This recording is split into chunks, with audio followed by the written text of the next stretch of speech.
இது வந்து நமக்கு தெரியாமையே நம்ம சாப்பிட்டுக்கிட்டே வர்றதுனால ஒரு 30-35 வயசு 40 வயசுக்கு மேல நமக்கு வந்து சடனா ஒரு ஆட்டோ இம்யூன் கண்டிஷன்ஸ் மாதிரி அதை வந்து ட்ரிகர் பண்ணி விட்டுருது. இப்போ இந்த வந்து நிறைய விதமான நோய்கள் இருக்கு. ஆட்டோ இம்யூன்றது அது வந்து psoriasis, vitiligo, lichen planus, rheumatoid arthritis, asthma, thyroid, இந்த மாதிரி இதெல்லாம் அந்த பால்னால தான் நிறைய நான் இங்க ஒவ்வொரு பேஷண்ட் வச்சு நாங்க ஸ்டடி பண்ணதுல எங்களுக்கு இது தெரிய வந்தது. ஸோ அதனால இந்த காலகட்டத்தில் இந்த டெஸ்டிங் பண்ணிக்கிறது மூலமா நம்ம உடம்புக்கு ஒத்துக்காத விஷயத்தை நம்மளால தெரிஞ்சுக்க முடியும். கண்டிப்பா இல்லைங்களா? இதை தவிர வந்து நீங்க பாத்தீங்கன்னா உங்களோட நீரிழிவு நோய்க்கான செகண்டரி காம்ப்ளிகேஷன்ஸ், கண்ணு, kidney, nerves, food ulcers, gangrene, இதெல்லாம் எவ்வளவு ரிஸ்க் இருக்குன்னு கூட சொல்றோம்.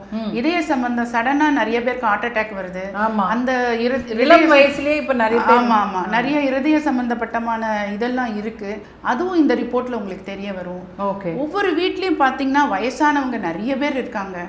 அது வந்து அவங்களுக்கும் கஷ்டமா இருக்கு, அவங்கள பாத்துக்கிறவங்களுக்கும் கஷ்டமா இருக்கு. ஏன்னா நிறைய பேருக்கு வந்து அல்சைமர், அதுக்கப்புறம் பார்க்கின்சன்ஸ், கை கால் நடுக்கிறதும், அப்புறம் டிமென்ஷியா, மறதி நோய்கள்லாம் நிறைய இருக்கு.